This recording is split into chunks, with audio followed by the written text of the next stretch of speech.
Ke nna Motshabi Moloi, moradi wa Albertina, Mama Chona le Joseph Mbutana Moloi. Ke le lekgolokwe le hlaba Botswana, le hlaba kgoho ka lemao ka sebonong, le hlaba le isa kgorong ha makwakwane. Makwakwane a e ja a e halala, a re kgutla hape o e eketsa, motho wa wetsi.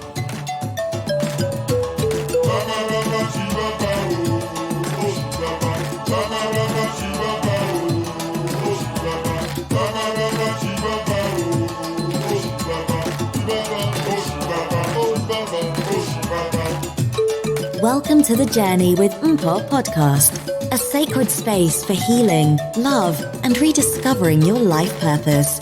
Introducing your host, Mpo.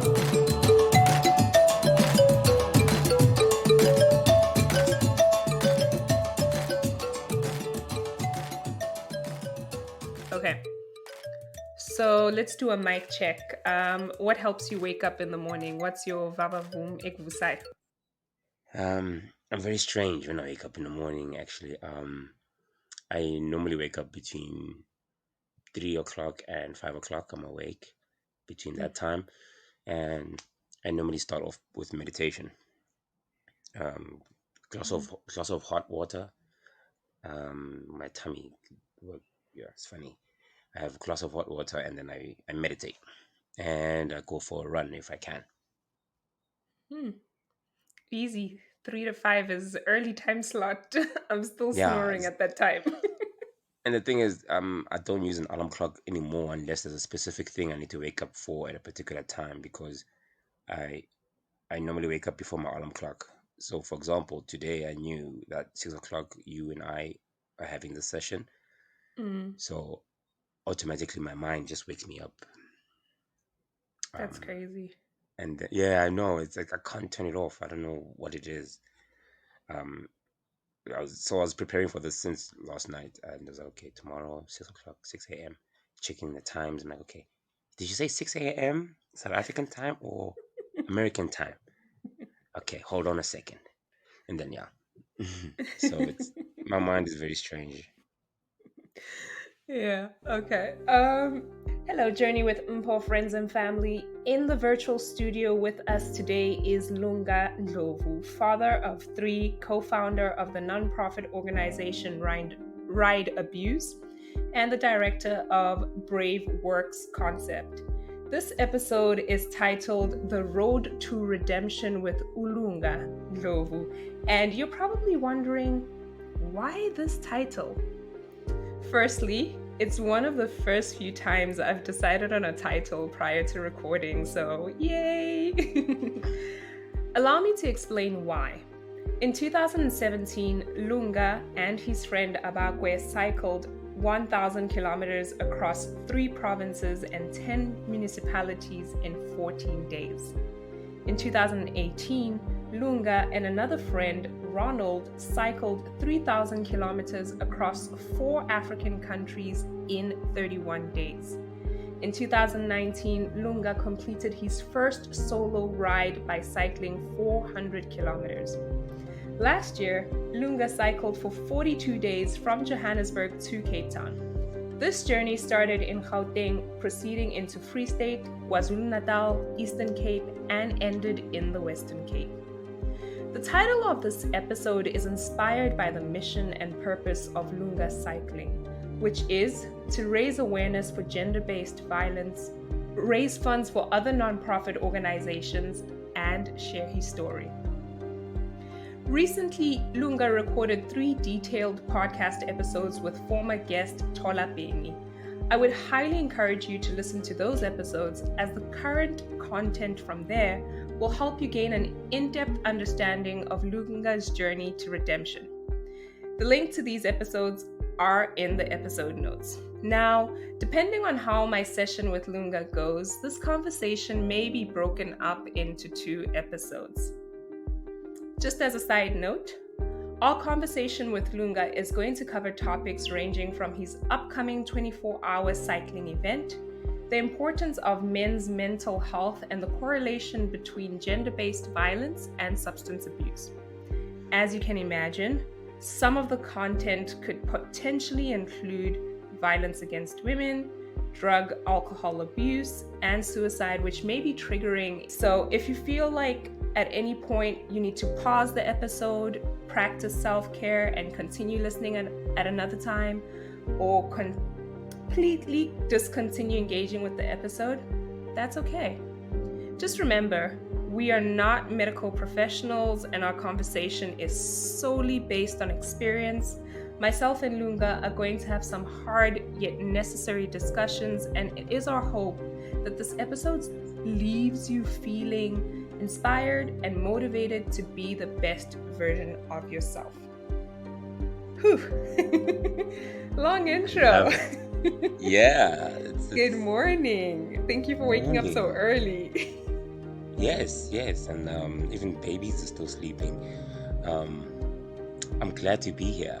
That's actually I'm listening to your intro. I've never heard it being done that way. I've done so many interviews and been part of many discussions. It's the first time I'm hearing it this way. The mindfulness of it. It's beautiful. Yeah. Thank you. It takes some time preparing it, so thank you. For sure, I can tell. Okay, so let's get started. Kindly introduce your NPO right abuse to myself and the JWM family. What is right abuse? Okay. Firstly, greetings to everyone listening and everyone who's looking and is aspiring to heal themselves and look for answers on all questions. Basically, right abuse is all of that. Right abuse nonprofit organization is something that, as you rightfully said in your intro, it's started from just asking questions and trying to find an answer. So, right abuse nonprofit organization seeks to answer the question: what do you do to step out of an abusive environment? Whether you're a child, woman, or man, once you are aware that you've been abused or you are an abuser, what's the next step? So, when I formed the organization, I didn't really understand which aspect do I want to go into, what do I want to focus on. So, merely registering the nonprofit organization was the exercise into putting my fingerprint into saying I'm going to focus on this aspect of mental illness or abuse and so on, because I I am the victim and the perpetrator. So I was trying to find a way in healing and answering my own questions. Can I do the same for others? Which then breaks down the nonprofit organization into its programs and into the cycling and into other things. So um, my journey now is literally do answering the question you asked me now. How do I explain what my nonprofit is to you and to everyone else and to government and to companies so that we can align each other in terms of resources and the work that needs to be done? So in the textbook answer, my nonprofit organization is there to inspire, give hope, and give tangible uh, um, um, um, help in terms of the healing aspect, because this abuse is so, what's the word, versatile in its way. I mean, for me, it took me a number of years. I only registered the nonprofit organization 2 years ago, and I had started my mission 5 years ago. Okay. So just trying to understand how I package what I'm trying to do in a way that makes sense. Because when you wake up in the morning and you find yourself feeling imprisoned by your own self, how do you get out of that? And how do I explain my map or my way of getting out? Because cycling for me was that. It was that thing for me, and for some reason I can't stop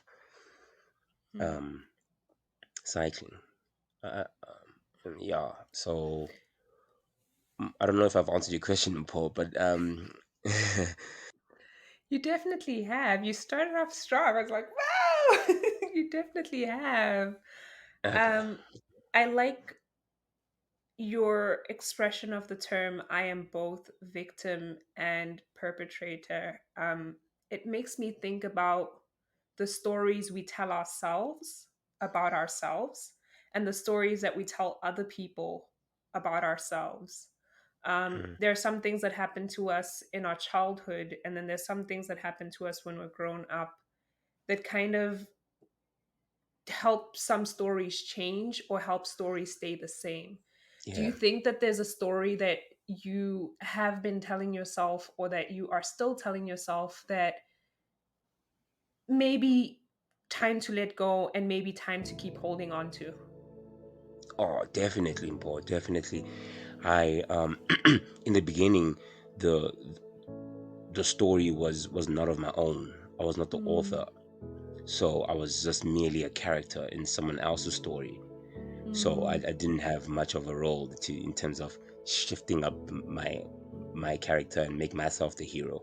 So in mm, someone else's story, they are, when I say someone else's story, I mean my mother, my father, my environment in which I grew up in. They put me in their story, and what I was telling myself in that story was that I'm less than. What I gotta mm, say doesn't really matter, because here it is that my mom does what she does, or my dad does what he does. And I grew up telling myself that I am less than, and my father not being around, I continued to tell myself that was evidence of I'm not that, mm, worthy. mm, And as I go on in life, I tell myself this, I tell myself that. Funny enough, Paul, just recently, it's every day that I gotta change the story, the narrative, mm, because my road to redemption, I love the title actually, the road to redemption. There's um, a lot of destroying, breaking down certain mm, walls, like you're saying. I had to let go of certain things. I had to change the narrative after my divorce and after my experience with drugs and depression and being suicidal and ending up in a mental hospital in ICU, where I had driven myself to that extent. I realized then I had to change what I'm saying to myself. mm, I realized then that my sense of powerlessness is not my weakness. In actual fact, that's where I truly start. mm, And once I let go of the victim mentality that everyone is doing this to Lunga, or everyone else is doing X, Y, and Z, or whatever, mm, that changed the narrative from me being the victim of abuse, mm, because I did go through it. I did experience it, gender-based violence in a loving relationship, mm, in in a home. When I say in a home, my father not being there, well, that's an abuse. And once I flipped the script, when I said, "Whoa, it's enough now," okay, all right, I mm. don't know what it is, but this needs to stop, and I need help. That's Okay. when I flipped the script, and there's a moment when um, I had a conversation. Sorry, actually, I had a conversation with this elderly gentleman. He's my mentor now, my spiritual mentor, Rashid, um, from Cycle Life SA. We were on our way to an interview after cycling for the 4 countries, and he's like, "Lunga, I keep hearing you talking about how you were abused and so on and so on. Do you ever think that maybe at some point we were the abuser? Do you ever think at some point that this woman who's treating you in this way is responding to you? Mm, And when no longer you might be projecting certain things onto her and onto this relationship or onto this institution that you're working in, or this environment that you find yourself in." And I'm like, what do you mean? He's like, "No, think about it, because over time I saw you and I heard you saying X, Y, and Z, and knowing you, I think you were responding from a hurt place. mm, So when you do that, abuse the next person, but you won't see that right now because to you it's like, it's normal. Yeah. That's when the turning point happened, 2018, and it's like, I think I'm ready to register the company now, because I fully understand that I'm also the perpetrator. And I had incidents where I was, but because my point of view was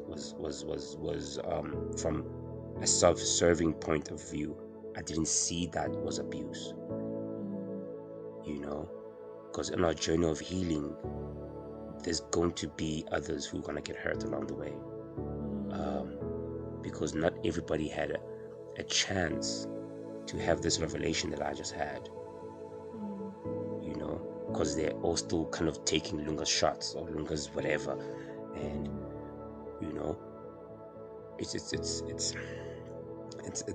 that's why I start my morning with meditation, because I need to clear myself and ask for forgiveness, and so that I can empty myself, so I can go into the day stronger. So it's important. It's every day where I gotta change my narrative. It's every day where I have to remind myself, and I believe the best apology is a changed behavior. So instead of me going around to everybody saying sorry, see me, I just do the next right thing. Yeah, and that's all you can do. That's really all you can do moving forward. I like how you spoke about your journey to healing and how it started. It's something that we'll definitely get into. I like how you mentioned that the stories we tell ourselves sometimes cause for us to project, right? Because it's not just a story we tell ourselves, it's a reality that our mind has convinced us that we experience, So when other things happen around us, we're like, well, but this is my reality. But it's just the story, essentially, that we're holding on to. And at any given moment, we could just let go of that story and tell ourselves a different story that doesn't allow for us to feel hurt and for the people in our lives to feel hurt. It's kind of interesting when you think about, we talk about people projecting. You're projecting your emotions. It's not you, it's me. It's not me, it's you. We have those conversations, but what are we really? It's that projection. What came first? Was it the substance abuse or the domestic violence? Well, why I'm pausing or feeling a bit confused is because it's like the chicken. What came first, the egg or the chicken? The chicken. So, look, I think it's the domestic that came first. When I say domestic, it came at a time when I was helpless. I didn't have a choice. When my dad decided what he decided, based on whatever reason he had to decide what he decided, it impacted me. So that's the biggest one. And even my road to finding that out was a big part also, Paul, because I only found that out, last year? That, and I'm 36. Oh, how old am I? I'm turning 37 this year. That too. So it's only last year, through hypnosis and meditation, that I was able to look beyond all the things that have happened and go to the crux of it. So yes, domestic violence is what happened first, and then second, it was then the substance abuse, and after substance abuse, then domestic violence or abuse caused by me happened when I started indulging in substances. My first form of abuse that I created was being absent from my kids' lives. I've got 3 babies, a daughter and 2 boys. My daughter is 12 years old, and majority of her life I have not really been there. And my son is 11. same story with him and my last born son, whom I was with like yesterday. I just took him back to his mom yesterday. So yeah, and it happened after the substance abuse when I lost myself and got confused, essentially, and I was just high. I mean, there's nothing much you can do when you wasted. Um, so that happened for a long time. My first encounter with a mind altering substance was at the age of 14. Um, Purely because it just looked cool and I just wanted to fit in. I just wanted to be part of a group. And every time I walk in, like people will be happy to see me. That made me feel good. So, and then the higher I got, I saw that I was happy when I was high. You know, I'd laugh and I would not be with Lunga, essentially, because I'll get away. But over time, that took its toll, and I started behaving differently. I started acting differently, even when I didn't want to act in a certain way. I did, and over time, I became just a horrible person towards everybody, including myself. So, um, and then also later, you see, the funny things about substance and about drugs, right? That's why I advocate for it so much. Is that it's such a weird thing. It infuses the mind and the spirit and the body, and it, it, it perverts so horribly. And I had a perverted view of myself, of life, of sex, of love, of fun, of sadness, of happiness, of everything. It's just kind of confused the entire process. So when I'm sad, I'm extremely sad, and then when something happens, I'll be extremely whatever, overly sensitive, and worst of all, memory. We want to lose memory because the drugs affect four areas of our lives. Our ability to learn, memory, um, um, um, um, speech, and spiritual. So yeah, after a while, right? Just to conclude the answer to that question, after a while, I didn't even know what came first. After a while, everything became one. Yeah, it all came together, and even when I tried to shake it off, I couldn't shake off just one thing. I needed to, I needed to get raw. I needed to get badass. I needed to get real, like serious, quickly. And perhaps maybe that's why the the cycling, like it's so brutal, Paul. It's because there's a moment when I sat down and I cry a lot. I cry a lot, Good. and I embrace it fully, purely because I've grown to understand why it happens, and it's important. I need to cleanse myself because my body carries a Supportive. lot of carries a lot of trauma. It carries a lot of things, and once I get into this, I cry. So I was crying and I was asking God, myself, the Creator, and everything else around me, why? What does it do? Like why? Like why does it hurt so much and yet there's no significant scar somewhere? Why does my mind hurt me so much? Why does my body hurt me? Why do my feelings hurt me so much? Why does my wanting to love my father hurt me so much?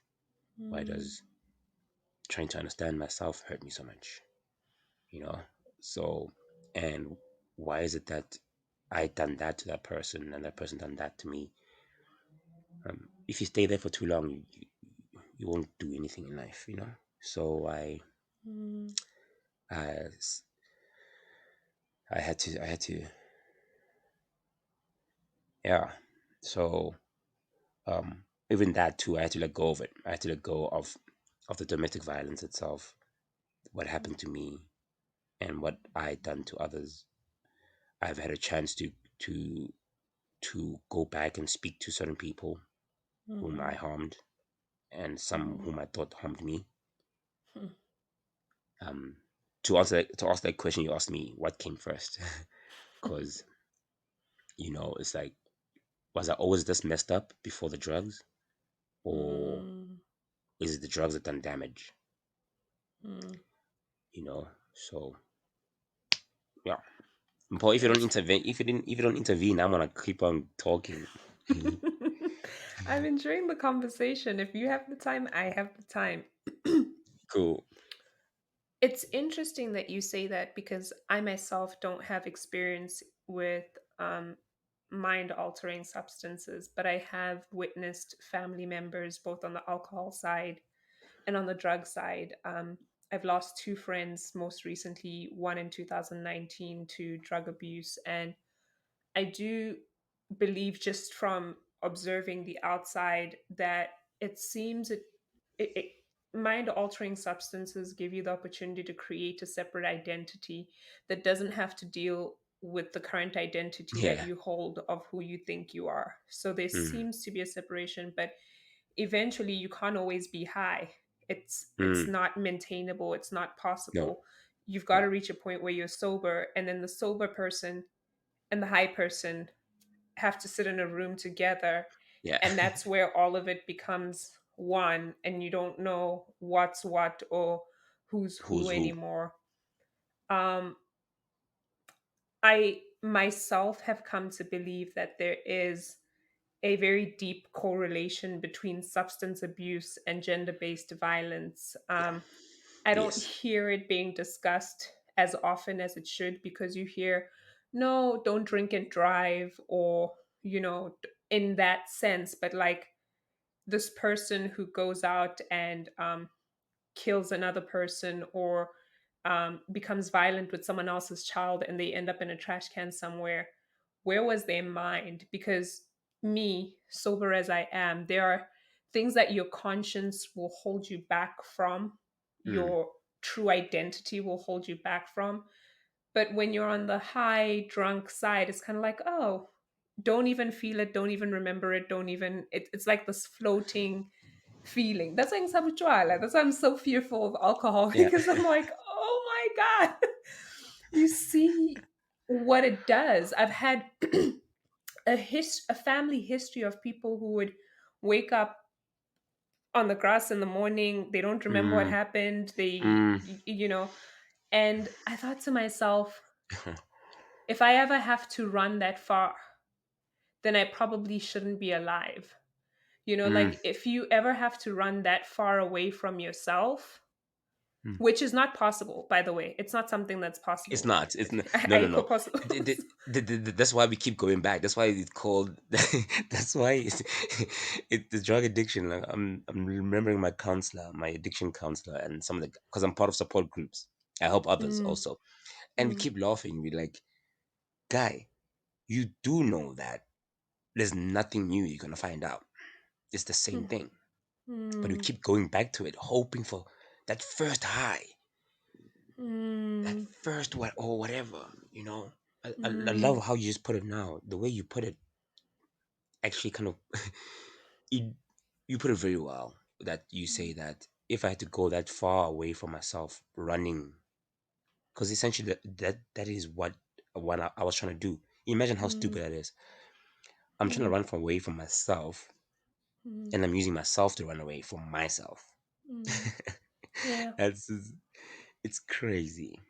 I think, not as someone who has and substance abuse or history of that kind of addiction. I do have addictions like attachments, that I had to work through, and avoidance behaviors. Like, if something comes up that doesn't suit what I want to deal with, it's fine. I can just shove it up. I'll move to a different place. I'll block you. Cancel Mm, culture was basically my thing. And so eventually, like, you sit with yourself, right? And you go, I can't keep doing it. I can't keep just blocking people. We need to have those uncomfortable conversations about yeah. how some of their behaviors or some of their actions are affecting me. You don't just run away from people. You Mm, sit down, and some conversations are difficult. I can imagine going back to the people who were sure. your perpetrator, and then the people who were your victims, and Mm. having those discussions, it's uncomfortable. And Oh, majority of us would rather drink it away, smoke it yeah. away, party it away, sex it away, whatever Yeah. else that doesn't allow us to sit with that and say, enough is enough. I need to stop now so that I can become a better person every single day. It's a journey. Sometimes you're not going to get it right. Just other days you're Yeah. going to wake up and you're going to fuck up really, really badly. True. Very true. Very true. And for people like myself who has come out, excuse me, someone who's come out and said, guys, I'm a recovering addict. Guys, I'm this, I'm that. People even scrutinize you even worse that way. Mm, And for me to come out and say, look, I'm a man, I'm speaking out for gender-based violence, and also speaking out to say I was abused mm, by a woman, and mm, um it doesn't make me less of a man. I had to mm, get to a place where I was okay with my own truth, because people still laugh at me. Men mhm, would laugh at me. They would say certain things, you know, when one walks into a room. And 2018, when I done that nude photo shoot mm, where I was trying to show vulnerability, mhm, trying to explain vulnerability to a society that really doesn't fully understand what vulnerability is. I didn't understand it myself, mm, and and what drove me to do that shoot in Paul was the fact that I felt heavy in my own clothes, and I wanted to remove all this that people had put on and I had put on myself to cover, mm, because I'm spiritual, and I took it back to the Bible, and it says, when man was formed, you know, uh, it was naked, and then mm, when we're in the garden, after they had done what had happened. There's another mm, topic we'll have some other time. I don't want to get in too deep into that one. But please, the point I'm trying to make is that at some point when God came looking for Adam, he says, Adam, where are you? God asked, not because he couldn't see him. He asked because Adam thought that he was hidden from God. And God, because God respects man's word and who we are, he will not infringe on what we're doing. So God can see this man is hiding. mm, And he's like, where are you? Where are you? And then Adam mm, says, here I am. And then he says, okay, what's going on, bro? And then Adam's like, hey man, this happened and whatever. And then mm, God is like, but who told you that you are naked? Who told you that mm, your nudeness or your being naked is something wrong? Because as soon as Adam realized that he was nude, he hid. As soon as he realized he was open, he mm, wanted to close. As soon as he realized that he's vulnerable, as soon as he realized that he is merely a man, mm, um, of course reflecting God, but he's merely a man, mm, he hid. Who told you that your vulnerability is a weakness? Who mm, told you that your your essence, or you being kind or soft or being gentle as a man, that is something to hide from? mm, In essence, that is what I was doing, and in essence, I think that's what we do as men, um, especially in society as a whole. We hide behind all these different terminologies, all these different things, wants, desires, and whatever, mm, ambitions and goals and plans and so on and so forth. We hide so much behind that we forget that we're just human beings. mm, We're meant to be having what we're having right now, you and I, mm, giving each other space and moments and time to express ourselves.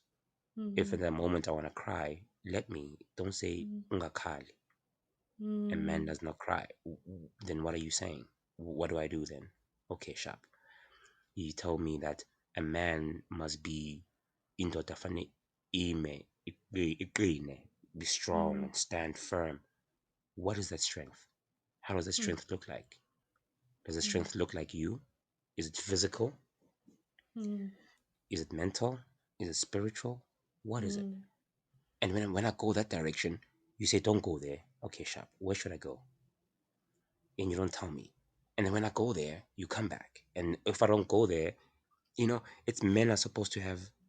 That's why I believe that as much as we may be the perpetrators, we are still the solution. Mm. Once we are able to be quiet enough, because that was the biggest thing, especially in my addiction, because addiction is compulsion. Like if you compulsive, that's why like what you said with the you may not have been addicted to substances and other things, but there's Mm. addictive behaviors Mm. on other aspects of life. That's all I'm Mm. trying to teach or share is that once you're able to manage your compulsions, once you're able to manage your compulsions, and once you're able Mm. to manage um, all those aspects of who you are, Mm. I think that is the beginning of mindfulness and a healthy way of living, thinking, and being. Mm. Cause all you're required to do on this earth is express yourself. You're not required to come and be a CEO and be anything else and be or be like Lunga and cycle across Africa and do you're just meant to be you. For example, you and Paul, you being you in your way, I've connected now with you. Mm. I'm a dude from, right now I'm in South Africa. I'm a guy who's just planning to break a world record again and cycle. And you Mm. are where you are, but we're connected. Yeah.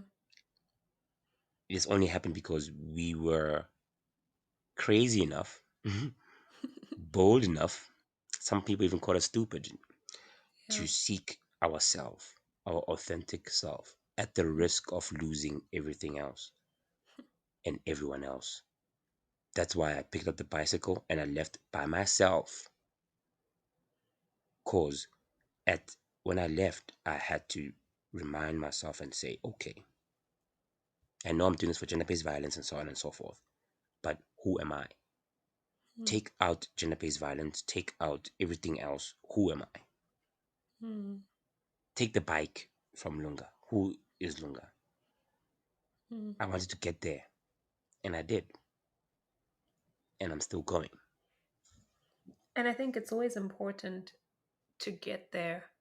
I think if anything, COVID was trying to teach us as one of the biggest lessons of life is you could lose your job.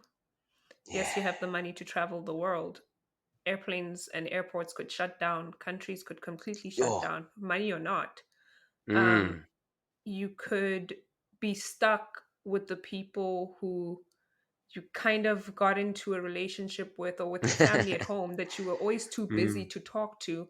And Ooh. finally, usebenze kai, this time, Oh. you know. Um, I think for me, that was the big lesson. Who are you when everything else that seemed to matter so much, money, career, travel, ubonisa abantu, where you're going, what you're eating, we were all in our houses, you know, doing makeup, we were all wearing a mask, so mm. whether you can do your makeup or I can't do my Mm. makeup, now we were stripped. We were forced into that space of vulnerability, and some people crumbled. Some Yep. people took that as no, Tulile, this is too much because never Mm. in my life had I had to sit back and sit with me. And the Mm. question for me to those people was when?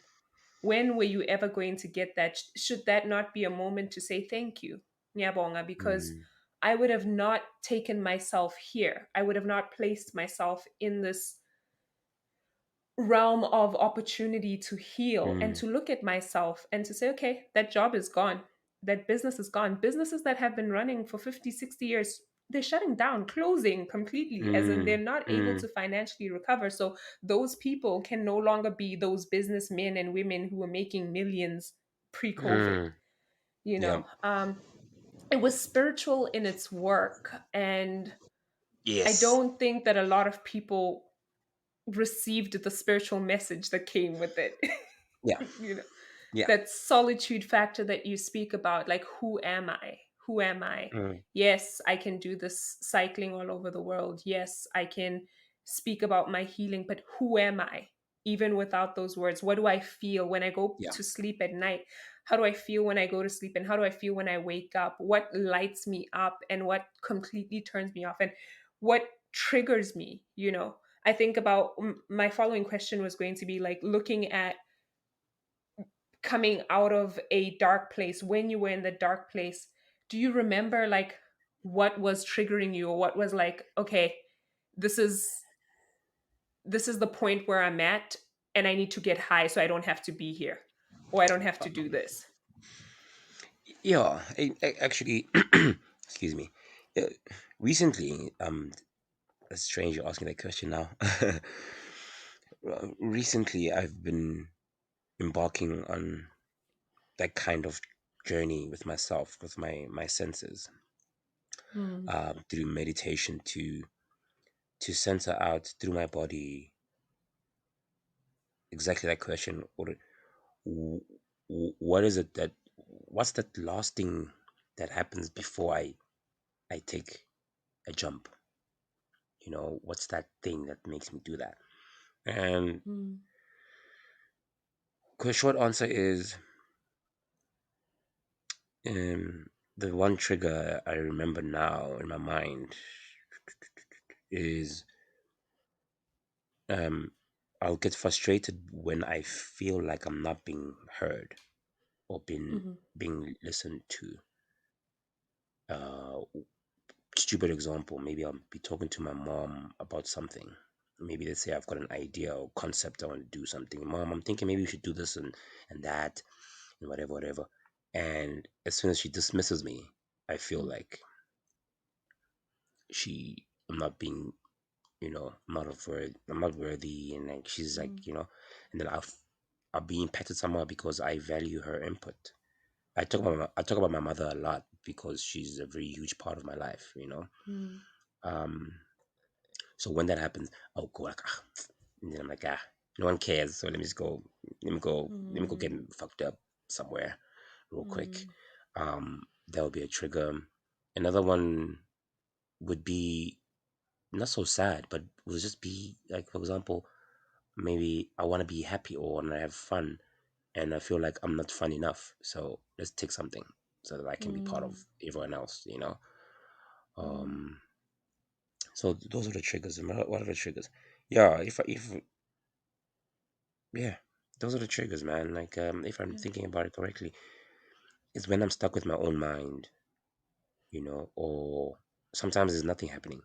It's Mm, absolute silence, Paul, and I just don't want to be in that space. I don't want to be with myself. So, I remember I would get so high that I couldn't get even any higher than I really was, but I'll keep going, mm, keep going and keep going and keep going. I remember when I OD'd one time. Uh, that was the scary part.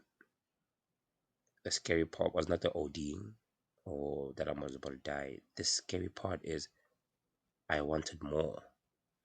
As soon as I mm. woke up, because I turned blue. Man, I'm a black dude, man. Imagine turning blue and I'm black. Stuff is crazy. Mhm, mm, And as soon as I woke up there, my eyes were almost. I wanted to get more, and I couldn't stop it. It's like there's this monster inside of you who wants to keep getting and getting and getting and getting and getting until there's nothing. mm. Um, yeah. I call it the sink man. Um, it's like our bodies will fight to stay upright no matter what. And then sometimes there's this darkness and it feels like there's something on the inside of you sinking you. Like no matter Yeah. how upright or how tall you want to stand, this is like the sink man. And at any given point in time, it could be an action, a story Mm, that we tell ourselves, an experience that we have, um, moments of rejection that activate the sink man. And mm, that's why I felt that question was important, knowing not just for you, but for anyone who listens to this, like, what's your triggering points? What triggers you? What puts you in those moments of blackout? So at least you may not be able to jump on them before they come in, but you may be able to notice that you're in them when you're in them by some chance. You might be like, okay, the sink man's here. He's trying to sink Mm. my body. How do Mm. I stay afloat? And Mm. on some days, that's all it's just about. Forget about I'm a to-do lists, I'm a projects and anything else, and just how do I stay afloat today? If it's going out and cycling, going out and running, or for me, it's writing poetry or whatever else that Mm. fills my spirit on a general day, that's what I do. I have to cancel everything and be there for myself because otherwise it's, and people think it's like moments in time where maybe one person's having a blackout, but it could be days, it could be months where you're just Mm. waking up, sleeping, and it's a cycle. It's going, going, going, going. And one's not sure how to get out. So I feel like if you get on top of it before, then you're like, okay, at least I know what's going on. It's in relax. Um, Mm. You mentioned something earlier about society having high expectations for men in terms of strength and what vulnerability should be for them, and how if one does decide as a man, okay, I'm going to talk about my experiences, I'm going to be vulnerable, there's some shame associated with this. Why do you think that is? Ipinking, like, what is Mm. the disconnect between society accepting man as an emotional, vulnerable, and still strong being? I think with us men, we're in so much trouble because the diff- we keep on defining, redefining, and whatever and whatever. I believe this, that with men, um, f- if we can stop just for a second, I always answer this question or look at it in this from a very spiritual way because I believe that we're spiritual beings first, and then we are humans. If like with right abuse, one of my programs I have there is called His Identity. That one is so close to my heart because I had to go through the same thing myself so that I can understand who I am as a man. Firstly and foremost, you need to be able to, as a man, be able to go within yourself to ask yourself these questions because no one else out there is going to be able to tell you. People have got ideas, and it's okay to gather all these different ideas, but you need to be able to understand this on your own for yourself. And I truly believe that um, if you pick a God of your own understanding, whatever spiritual path or walk you want to take, there's no set way that takes us to the one particular path. You know, as long as you have taken that, that's the first place to look at is look within yourself because you have the answers. You were born with it, and if you turn to your Creator, whoever that may be to you, that's your starting point because if you are aligned in that way, the definition of what a man is then is expressed through you. A man is not a physical being. A man is not a muscle. A man is not an ego. A man is not a pride. A man is not a building.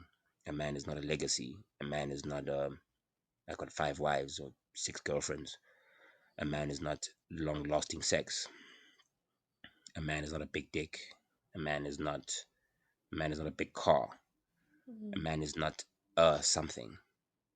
Once we are able to do that, any other definition outside of that is created by us.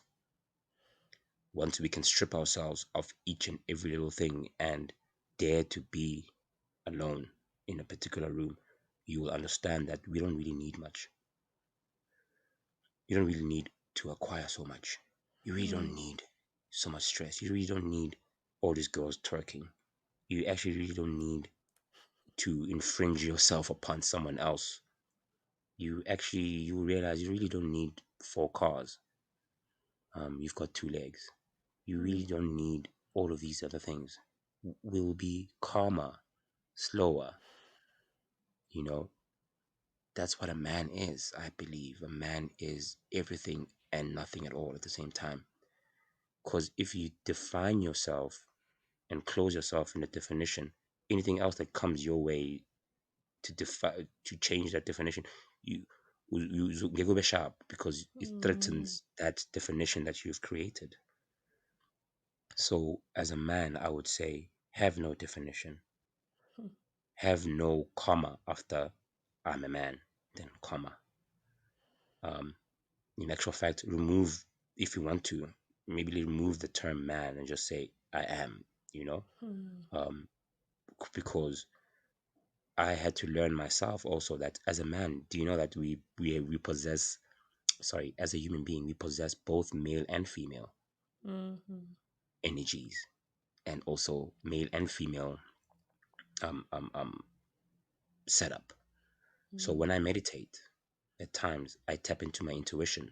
I'm tapping into what? My femaleness in me. And now if I define myself as a male and a man, yindoda, I will not be able to tap into that.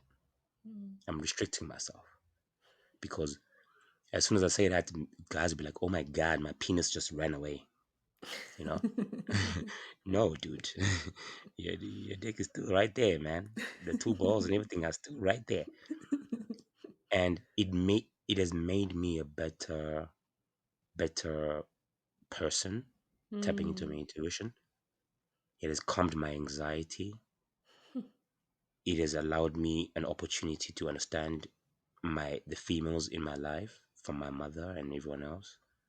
It has allowed me to be calmer and also connect with my daughter, which is a very important part of my after healing, or healing, whatever you want to call it. And it has allowed me to tap into my creativity. Beyond that, it has allowed me to be able to manage the quiet days, the sad days, the very uneventful days. Because as a man, we want to have events all the time. And just closing on this comment here, is that as a man, we put so much pressure on ourselves, because we believe we need to do all these things by ourselves. And fanele kube mina engiqedile or engenzile, or who has done this. I must be the one. So what pride does and ego does, it confuses us and lies to us, trying to present to us what we already have. The ego says, man, take everything. You already have everything, bro. The ego says, yo, stand up, let them see who you are so they can know who you is, man. But bro, we already know who you are, man. You know, the ego says, she must not talk to you that way, bro. You know, because you are a man, and when you are but dog, how else you gonna get guidance on something? You say you needed a partner to help you build something, so she must be a silent partner. But you must, define things. Because I got to that place, you know. So when I define myself as a man, I just define myself as a spiritual being expressing himself.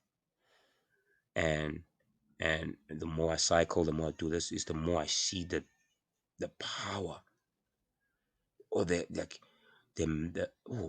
human spirit, Paul, is remarkable, and you can only tap into that if you are quiet. But we're also busy talking. We're also busy trying to do. We're also busy trying to fix, answer, define, gain, take, give. We never really take time to just be quiet, because right now we don't need much more human intervention. The human being is interrupting a lot of things. Or the virus. Yeah. Yeah, this conversation is not only just the road um, to redemption with you, but it's providing so much healing and reflection points for myself too, Mm, to see the perpetrators sometimes not as the monster, but as a cry for help, as mm, those who were in a really dark place and just needed a helping hand now, as to whether I may have needed to be that helping hand or someone else's, regardless.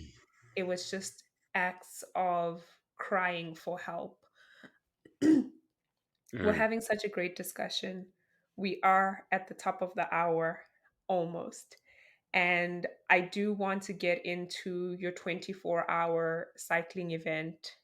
And then rumor has it someone's trying to go to Cairo, Egypt too in a couple of months. So Oh my there's God. definitely a lot of exciting things over and above this, like I said, very hard but necessary conversation. And um, we hope you guys get healing from it.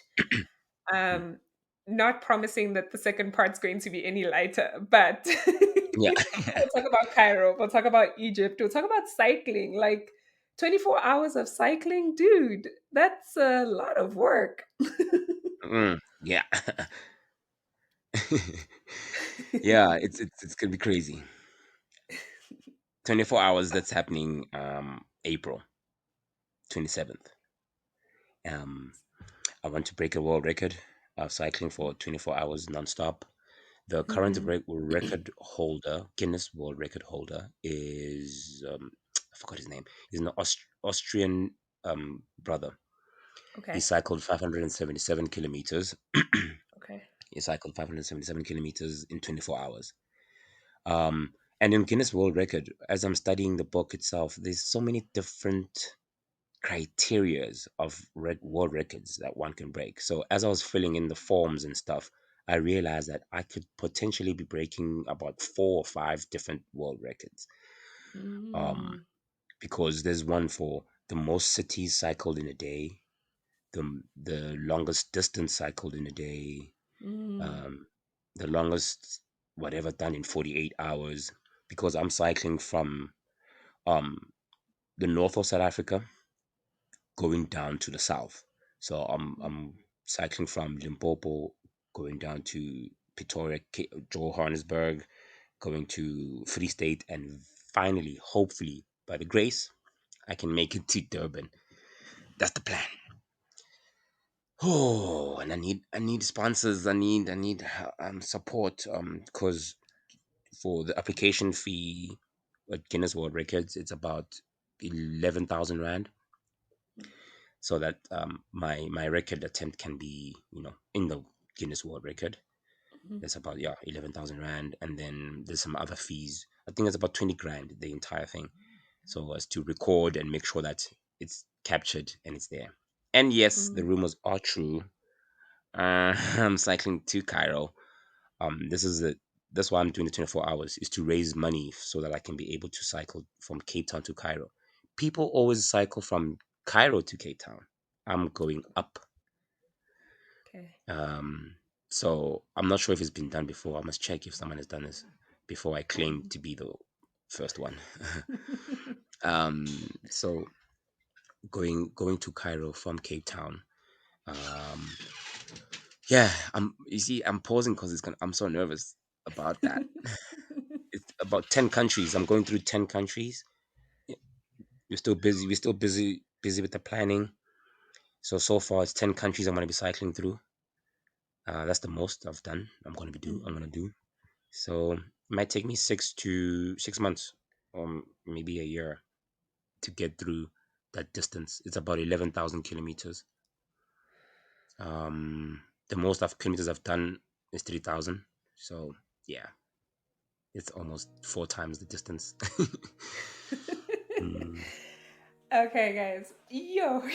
I'm just tired just thinking about it. yeah.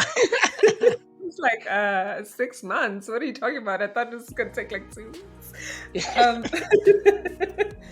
okay, so we've had a really good conversation. We are going to wrap it up here. In the episode notes, I am going to attach all of Lunga's social, how you can contact him for any sponsorship, or just even if you just want to talk to him on your show or your gig, have him on your live, he's definitely open to collaboration. We'll pause here and then we'll see you guys in part 2. And like I always say, maholo kwe kiotaba ribuile. Aloha. Thank you.